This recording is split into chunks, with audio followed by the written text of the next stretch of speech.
Hi guys, मेरा नाम है त्रिशिता चक्रवर्ती और फिर मेघा चक्रवर्ती, वो मेरा यूट्यूब का नाम है। तो मैं तुम लोगों को केमिस्ट्री पढ़ा रही थी। केमिस्ट्री पढ़ाते पढ़ाते मैंने हेलो अरीन्स वाला चैप्टर पकड़ा, हेलो अल्केन्स वाला। पता नहीं क्यों मेरी ऑडियंस मुझ पे ऑफेंड हो गई कि मैंने सही से चैप्टर नहीं कवर किया है। मैं दिल से माफ़ी मांगती हूँ कि मैंने चैप्टर को बहुत कम टाइम दिया, कवर ठीक से नहीं हो पाया शायद कुछ लोगों का। पर वो लोग जो ये एक्सपेक्ट कर रहे हैं कि मैं हर चीज़ डिटेल्स में करवाने वाली हूँ, यानी कि इस वीडियो को मैं 3-4 घंटा खींचने वाली हूँ, तो उन लोगों को मैं पहले बताती हूँ कि मैंने तुम लोगों को बहुत बार केमिस्ट्री के लिए अच्छे-अच्छे टीचर्स सजेस्ट किए हैं। ये वीडियो उन लोगों के लिए रहता है जो लोग रिविज़न करके आते हैं। मैंने डिस्क्लेमर हर बार दे दिया है कि video is for them who have once revised the chapter. After that also in my comments I have seen many of them who are criticizing on that part that क्यों अच्छे से नहीं पढ़ाया, बहुत फालतू कंटेंट है, तुमने कॉपी पेस्ट मारा है। अरे भाई, एक बात बता मेरे को, अगर मैं तुझे सेम काम करने बोलती तो क्या तू इतना इजीली कर पाता? हर क्वेश्चन को लिखने बैठूंगी तो एक पीडीएफ खत्म होने में तो 3 दिन लग जाएंगे भाई। तुमको सब कुछ चाहिए हैंड रिटन। अरे तुमको जब प्रिंटेड मिल रहा है, जब कॉपी पेस्ट मिल रहा है वो चीज़, तो वो तो तुम्हारी क्लैरिटी के लिए अच्छा है ना। पता चला फिर जाके तुम लोग बोलोगे कि मैम हैंड राइटिंग अच्छा नहीं है, तो ये चेंज कर दो, वो चेंज कर दो। देखो, मैं स्ट्रेट कट एक ही चीज़ कहूँगी, जिनको फ़ायदा होता है ना वो लोग चुपचाप आता है, टेलीग्राम ज्वाइन करता है, अपना पीडीएफ उठाता है, चला जाता है, क्लासेस करता है, जो भी डाउट आता है मेरे को सेंड करता है। पर जिन लोगों को क्रिटिसिज्म करना है, बेटा तुम क्रिटिसिज्म करो, मैं कुछ नहीं कर सकती। और जो लोग ये सोच रहे हैं कि नीट क्रैक करे बिना कोई टीचर को नीट नहीं पढ़ाना चाहिए, बेटा इस कॉन्सेप्ट से कभी निकल के नहीं आओगे तो नीट तुम्हारा भी क्रैक नहीं होगा। You not crack, okay. So ठीक है, मैंने बोल दिया जो कुछ बोलना था। अब तुमने वीडियो का थंबनेल तो देख ही लिया है, ठीक है। तो मैं अभी तुम लोगों को कुछ इंपॉर्टेंट चीज़ें बताने वाली हूँ जो जनरली ना तुम लोगों को जानना चाहिए। तो जो लोग, मैं फिर से बोल रही हूँ, जो लोग ऑलरेडी एक बार केमिस्ट्री सिलेबस रिवाइज कर चुके हो ऑर्गेनिक के लिए, किसके लिए? ऑर्गेनिक के लिए रिवाइज कर चुके हो, प्लीज़ मेरी बात ध्यान से सुनो, वीडियो तुम्हारे लिए है, ठीक है। और जो लोग हेट कमेंट्स कर रहे हैं, प्लीज़ ये वाला वीडियो अटेंड करना, क्योंकि मेरे हेट कमेंट से ज़्यादा आपको इस वीडियो की ज़रूरत है। और अगर आपको मेरा कंटेंट सही से पसंद नहीं आया है तो बेटर बनाने की रिस्पॉन्सिबिलिटी मेरी है। पर आप इस कंटेंट को बिल्कुल मिस ना करें, क्योंकि ये कंटेंट में कॉपी पेस्ट मटेरियल तो है ही है, पर सबसे इम्पोर्टेंट मटेरियल भी है, तो मिस नहीं कीजिएगा, ठीक है।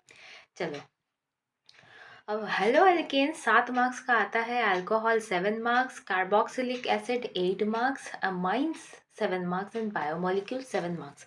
बायोमोलिक्यूल्स मैं यहाँ पे अटैच कर रही हूँ ऊपर। Biomolecules you will check, I have explained in my YouTube series and here I have explained you with the full details. PCM students के लिए जो जनरली बायोलॉजी के साथ एसोसिएटेड नहीं है, they will find a very very good explanation of this whole chapter. You will love it, I can guarantee you, ठीक है। तो अभी मैं थोड़ा सा तुम लोग को बताना चाहती हूँ क्वेश्चंस कैसे आता है। पहले एक चीज़ मैं तुम लोग को क्लियर कर दूँ कि जो मैकेनिज्म वाला क्वेश्चन आता है ना, कि तुम लोग बोलते हो कि मैकेनिज्म दीदी मैकेनिज्म कहाँ से करें। मैकेनिज्म हेलो एल्केन से ज़्यादा नहीं आता है। हेलो एल्केन से मैकेनिज्म अगर आता है तो क्या पूछता है कि बताओ SN1 ऑर्डर क्या है, SN2 ऑर्डर क्या है। मैंने सिखाया था ना पिछले दिन कि 1 डिग्री, 2 डिग्री, 3 डिग्री, ये है SN2 का ऑर्डर, है ना। और अगर 3 डिग्री, 2 डिग्री, 1 डिग्री, ये है SN1 का ऑर्डर, ठीक है। अब अगर तुम मुझसे पूछो कि कैसे, क्योंकि देखो, बहुत लोगों को ये चीज़ मैंने अचानक से नोटिस किया कि कुछ लोगों को ये समझने में दिक्कत आ रही है कि मैम हम लोग कैसे करें, मतलब कि प्राइमरी सेकेंडरी टर्शियरी को डिटरमाइन कैसे करना है। रुको, मैं एक चीज़ तुम्हें बताती हूँ आज, ठीक है। दो मुझे बताना नहीं चाहिए, तुम लोग बहुत ही लास्ट स्टेज में हो बोर्ड्स के, पर फिर भी अगर पूछ रहे हो तो मैं बता रही हूँ। देखो, अगर मेरे कार्बन के साथ क्लोरीन लगा हुआ है और यहाँ पे सोचो मेरे साथ CH3 है और यहाँ पे सोचो CH3 है, तो पहला चीज़ क्या है कि इस कार्बन के साथ मेरे पास यहाँ पे कार्बन है, यहाँ पे कार्बन है, तो मेरे पास यहाँ पे 2 कार्बन अटैच है। और कौन से कार्बन के साथ? जिसके साथ Cl लगा हुआ है।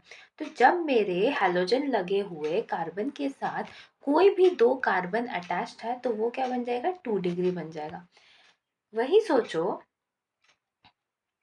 अगर मैंने कोई ऐसा कंपोनेंट बनाया कि यहाँ पे CCl है और कोई भी कार्बन अटैच नहीं है, तो C क्या बन जाएगा, एक ही CCl के साथ कनेक्टेड है, यानी कि ये 1 डिग्री बन जाएगा। ठीक है, और अगर तुम्हें टर्शियरी समझ में आ रहा है तो वेरी गुड, अगर तुम्हें नहीं आ रहा है तो मैं तुम्हें दिखा रही हूँ कि सोचो ऐसा आ गया कि यहाँ पे भी CH3 है, यहाँ पे CH2 है, यहाँ पे CH2 है एंड यहाँ पे Cl है। तो मेरे पास Cl से अटैच हुआ एक कार्बन है और उस कार्बन से अटैच हुआ 1 2 3 3 कार्बन है। तो इसे हम लोग कहते हैं 3 डिग्री। सो आई होप तुम्हें इस बात में तो कन्फ्यूजन नहीं रहेगी कि मुझे primary tertiary and you know primary secondary tertiary कैसे डिटरमाइन करना है, इसमें प्रॉब्लम नहीं रहना चाहिए। मैंने बहुत ईजी तरीके से तुम्हें बताया है। बहुत लोग बहुत कंफ्यूज कर देते हैं, but I told you in easy way. Okay, now mechanism based question, there is a mechanism based question बहुत ज़्यादा आते हैं। तो मैकेनिज्म बेस्ड क्वेश्चन जो भी तुम्हारा मतलब हेलो एल्केन से आता है, ये तो जनरली हेलो एल्केन के लिए है। ये जो ऊपर वाला क्वेश्चन दिख रहा है 8 वाला क्वेश्चन, ये हेलो एल्केन के लिए है। और ये सब आई थिंक सो अल्कोहल्स के लिए स्टार्ट हो जा रहा है। तो यहाँ पे अल्कोहल्स के लिए भी मैंने रखा है। ठीक है, उसके बाद देखो मैंने यहाँ पे रखा है mechanism for the nucleophilic reactions, ये सब भी मैंने रखा है। और उसके साथ साथ मैंने आंसर्स भी यहाँ पे दिए हैं, पर एक आंसर है यहाँ पे अवेलेबल, ज़्यादा आंसर्स अवेलेबल नहीं है। ठीक है, ये तो है। और उसके साथ साथ देखो मैंने 2 3 4 ऐसे क्वेश्चंस दे दिए हैं, उनके आंसर्स भी काइंड ऑफ अटैच है। अगर कोई अटैच नहीं भी है तो वो तुम समझ जाओगे। ठीक है, 5 6 7 मैंने बता दिया है कि कौन सा बोर्ड में आ चुका है, या तो बोर्ड में आ सकता है, या तो प्रोबेबिलिटी है कि आ जाए कभी। तो वो सारे के सारे क्वेश्चंस यहाँ पे अटैच्ड है। ठीक है, मैकेनिज्म बेस्ड क्वेश्चन पहला होता है जो एक बारी तो चैप्टर से आता है और 3 मार्क्स का पूछते हैं वो लोग। ठीक है, तो मैकेनिज्म वाला क्वेश्चन मैं बेटर कहूँगी कि तुम उसे रट लो। क्यों रट लो कह रही हो, क्योंकि तुम समझ रहे हो कि कैसे ये बॉन्ड टूट रहा है, कैसे वो बॉन्ड जुड़ रहा है। पर कभी कभी क्या होता है कि तुम समझा नहीं पाओगे when you will try to do it with or your old language। तो तुम्हें क्या करना है कि तुम्हें आराम से उसको रट लेना है और फिर जाके लिखना है। And try to write the mechanisms in 3 steps. मैं तुम्हें टेलीग्राम पे एक मैकेनिज्म का, मतलब मेरा ही हैंड रिटन नोट्स है, मैकेनिज्म का फोटो भेजूंगी या तो मैकेनिज्म का PDF भेजूंगी। Just see how I have written. But उसके लिए टेलीग्राम ज्वाइन करना पड़ेगा, तुम लोग तो करोगे नहीं। अच्छा, बाय द वे और एक चीज़ मुझे तुम्हें दिखाना था जो कि बहुत ही इंटरेस्टिंग है। Let me show you, let me show you. ये है previous year questions of whole organic chemistry. देखना चाहते हो? रुको दिखाती हूँ। ये है हेलो अरीन्स, हेलो एल्केन्स, ये सब क्वेश्चंस हैं। उसके बाद देखो अल्कोहल फिनॉल स्टार्ट हो गया है, ये उन सब के क्वेश्चंस हैं। ये PDF मैं मेरे ड्राइव से तुम लोगों को डिस्क्रिप्शन में शेयर कर रही हूँ। ये PDF डाउनलोड करो और इस PDF को प्रैक्टिस करना शुरू करो। मैं इसलिए कर रही हूँ क्योंकि मेरे बहुत से स्टूडेंट्स ने मुझे ये कहा है कि दीदी हम आपका टेलीग्राम ज्वाइन नहीं कर पा रहे हैं, लिंक काम नहीं कर रहा है, आपका टेलीग्राम मिल नहीं रहा है। तो इसके लिए मैंने एक सोल्यूशन निकाला कि ठीक है, जो लोग एक्सेस नहीं कर पा रहे हैं उन लोगों को मैं PDF दूंगी। बिकॉज अभी इतना लास्ट टाइम है that you need this free material to be practised. Because practice नहीं होगा तो पता ही नहीं चलेगा ना कैसा क्वेश्चन आता है। देखो हो गया इधर तुम्हारा अमाइंस है। देखो अमाइंस भी मैंने आज शायद अमाइंस मेरे टेलीग्राम पे दे भी दिया, और ये मैंने अमाइंस अभी अटैच भी कर दिया इधर। और इसके बाद देखो बायोमोलिक्यूल्स, बायोमोलिक्यूल्स का तो तुम्हें लेक्चर ही नहीं मिलता सही से। मैंने तो बायोमोलिक्यूल्स का PDF तक अटैच किया है। ठीक है, सो प्लीज़ PDF लेते जाना, PDF मिस मत करना। ठीक है, PDF बिल्कुल मिस मत करना। मैं यूट्यूब वालों के लिए बोल रही हूँ, टेलीग्राम वालों को तो ऑलरेडी PDF मिल ही जाता है। ठीक है, मिल ही जाता है उन लोगों को PDF। तो भाई ये सारे हैं तुम्हारे PYQ क्वेश्चंस, इनको कर लो तो 50% वहाँ पे हो जाएंगे।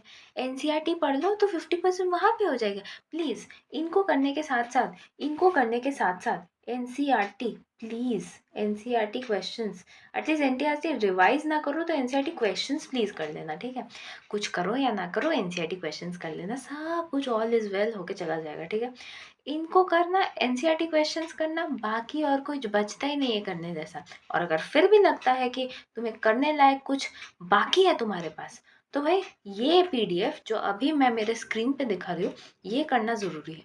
और इसे करने के लिए तुम्हें टेलीग्राम पे आना ही पड़ेगा। ये PDF क्रोम पे तो शेयर नहीं हो रहा है बेटा, आई एम वेरी सॉरी, ये क्रोम पे शेयर नहीं हो रहा है। तो इसीलिए तुम इस पीडीएफ को एक्सेस करने के लिए मेरे टेलीग्राम पे आओ, तुम्हें नीचे ही डिस्क्रिप्शन में लिंक दिख जाएगा, ठीक है।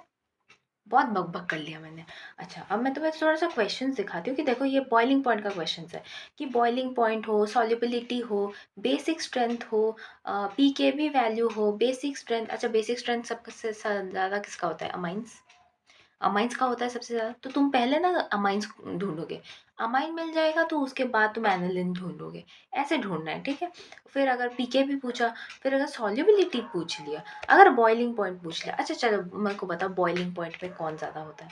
ऑफ कोर्स बॉइलिंग पॉइंट पे हमेशा अल्कोहल ज़्यादा होता है। क्या लिख रही हूँ मैं? अल्कोहल को ऐसे कौन लिखता है?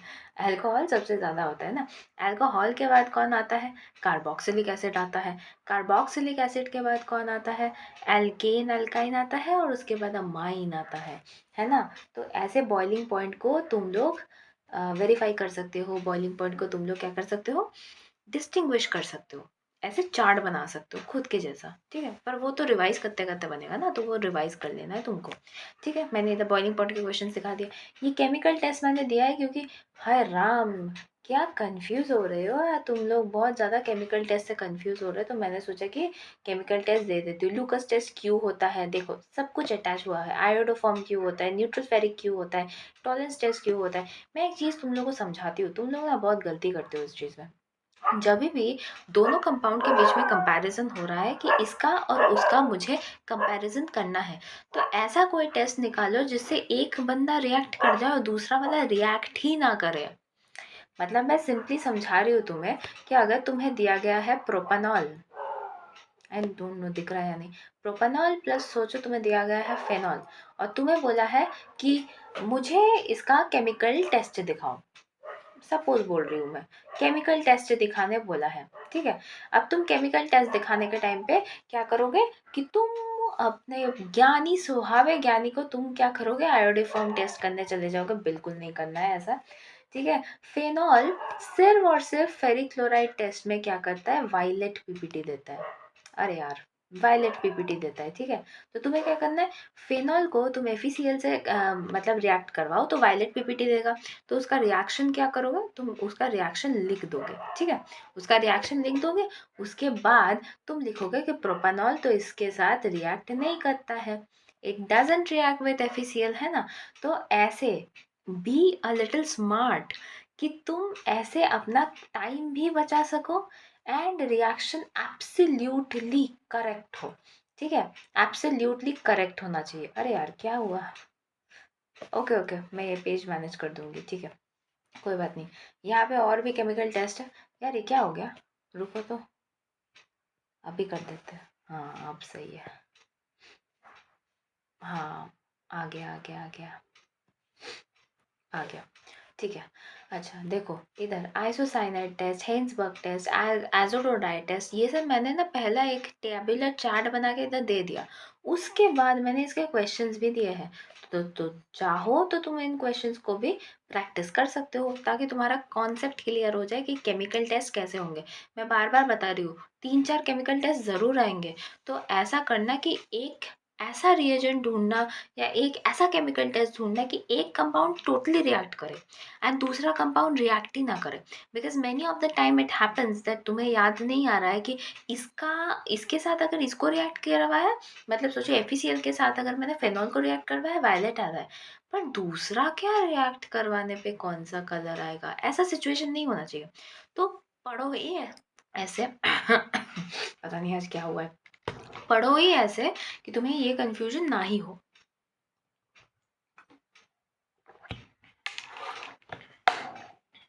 ओके, उसके बाद केमिकल टेस्ट मैंने दे दिया है। ये सब क्या है?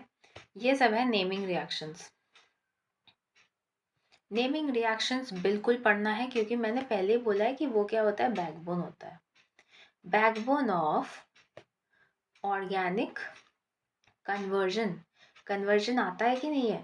बताना मेरे को ज़रा कमेंट बॉक्स में किन किन लोगों को कन्वर्जन आता है, ठीक है। देखो देखो मैंने दे दिया है इधर, रोजनमंड दिया, क्लेमेंसन दिया, वुल्फ रिडक्शन, सब कुछ टेबल में बना के दे दिया। इतने सारे नॉर्मल नेचर है, इतने सारे नोमेनक्लेचर कौन कंप्लीट कर सकता है बताओ मेरे को। शायद मैंने कुछ 96 नोमेनक्लेचर दिया है।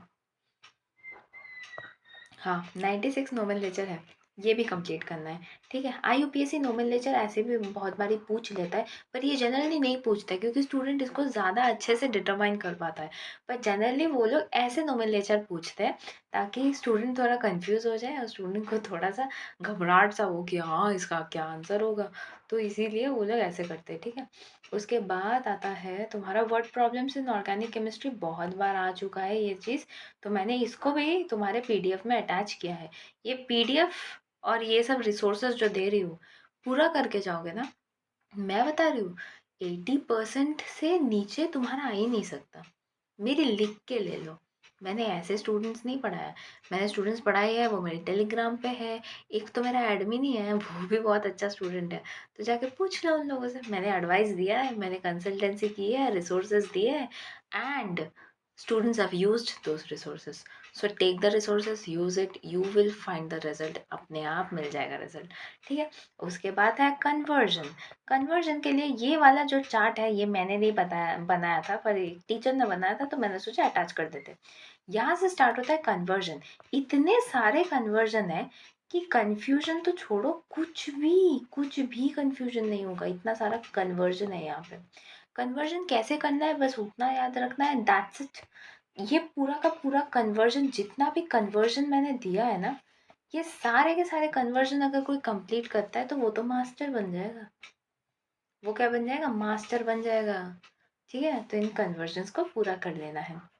ओवरऑल मैंने बता दिया, मैंने ये भी बता दिया कि क्या क्या करना है। नाउ वन बेसिक थिंग जो मैं थोड़ा सा बता देती हूँ तुम लोगों को, क्योंकि तुम्हें लगता है कि सिर्फ NCERT करने से काम बन जाता है, पर नहीं बनता है, क्योंकि बोर्ड्स होता है और बोर्ड्स तुम्हें अपनी औकात ज़रूर दिखाएगा, क्योंकि CBSE बहुत अनप्रेडिक्टेबल होता है। तो बोर्ड्स में तुम्हें क्या क्या करना है? पहली बात तो है कि तुम्हें NCERT का एक्सरसाइज करना है। ठीक है, NCERT एक्सरसाइज पहली बात। फिर है PYQs। ठीक है, PYQs तो ज़रूर करना है। ठीक है, उसके बाद करना है कुछ एक्स्ट्रा क्वेश्चंस। अब ये एक्स्ट्रा क्वेश्चंस क्या होते हैं? इन एक्स्ट्रा क्वेश्चंस में तुम पकड़ के चलो मैकेनिज्म, ठीक है, ऑर्गेनिक कन्वर्जन। ठीक है, ऑर्गेनिक कन्वर्जन आता है। फिर क्या आता है? उसके साथ ही साथ आता है नोमेनक्लेचर। तो ये सब ना कुछ मतलब इम्पॉर्टेंट होता है जो तुम्हें करके जाना चाहिए। और मुझे नहीं पता आप जन क्यों नहीं बताता है कि ये इम्पॉर्टेंट है। PYQ तो बहुत इम्पॉर्टेंट है, NCERT एक्सरसाइज बहुत इम्पॉर्टेंट है। और मैं ज़रूर बोलूँगी, मैं एडवाइस दूंगी कि तुम लोग क्या करना है, टेस्ट पेपर जो लास्ट 6 या 7 साल का जो PYQ का पेपर बनता है ना, उसका तुम क्या करना, ज़ेरॉक्स निकालना। ठीक है, ज़ेरॉक्स निकालना और ज़ेरॉक्स करके उस पेपर को प्रैक्टिस करना without seeing the answers. After that take out the answers from the marking scheme and then match your answer. So you will get a very good test analysis that whatever you are working perfectly or not, or you are done perfectly or not. अभी already 8 हो चुका है, आज शायद sorry ये video 9th को upload हो रही है, आज शायद 9th है। ठीक है, और 9th से लेके अभी तुम्हारा 27th फरवरी में है। ठीक है ना, 9th से लेके तुम्हारा 27th केमिस्ट्री है। ठीक है, मुझे नहीं पता कितने जन इंग्लिश को अटेंड कर रहे हैं, शायद बहुत लोगों का 22 से स्टार्ट हो रहा है, 22 से स्टार्ट हो रहा है, बहुत लोगों का 15 से स्टार्ट हो रहा है। तो जब भी स्टार्ट हो, अभी भी अगर मैं एस्टिमेट करूँ, अगर 15 से ही तुम्हारा स्टार्ट हो रहा है, तो 9 to 15 इतने सारे दिन में क्या केमिस्ट्री कवर नहीं हो सकता? ऑब्वियसली हो सकता है। मैं पहले ही बताती हूँ कि ऑर्गेनिक जो पार्ट है, आज तो मैंने सिर्फ ऑर्गेनिक के बारे में बात किया, पर ऑर्गेनिक का ये जो ऑर्गेनिक पार्ट है, जिस बारे में हम लोग इतना बात कर रहे हैं, ये 50% कंटेन करता है। इतना याद रखना भाई, ये 50% कंटेन करता है, तो उसको उस लेवल का रेस्पेक्ट दो कि 50% कंटेन कर रहा है, तो इसको बिल्कुल सीरियस होकर पढ़ना है, बिल्कुल मजाक नहीं करना है इसके साथ, क्योंकि ये अगर आ गया तो दूसरे भी आ जाएंगे, क्योंकि यही एक पार्ट होता है जो आना नहीं चाहता है। इनऑर्गेनिक भी आ जाता है थोड़ा बहुत घिसने से, फिजिकल तो बहुत इजीली आता है, पर यही तो एक पार्ट है जो नहीं आता है। तो जो नहीं आता है, जो मुश्किल है, उसको पाना ही तो हमारा मूल्य है ना? तो बस और क्या, मुझे इस वीडियो के बारे में और कुछ नहीं बोलना है। मेरे डिस्क्रिप्शन में जाना है, वहाँ से तुम्हें क्रोम फॉर्मेट में ड्राइव में तुम्हें पीवाईक्यूज़ का जो रिसोर्स है पूरा मिल जाएगा। और एनसीईआरटी एक्सरसाइज तो तुम कर ही लोगे, और जो एक्स्ट्रा क्वेश्चंस मैं आज दे रही हूँ ये आके तुम्हें टेलीग्राम पे मिलेगा। आई एम वेरी सॉरी, मैंने ट्राई किया अटैच करने का पर हुआ नहीं। सो थैंक यू गाइस, मैं ज़्यादा टाइम नहीं लेना चाहती हूँ, 20 मिनट ऑलरेडी हो चुके हैं। तो थैंक यू सो मच, मिलते हैं कभी और मैं चाहती हूँ कि तुम लोग बहुत ही अच्छा एग्ज़ाम दो। So all the best to every one of them. और प्लीज़ अगर कंटेंट पसंद आता है तो चैनल को प्लीज़ सब्सक्राइब कर लेना। Thank you all of you.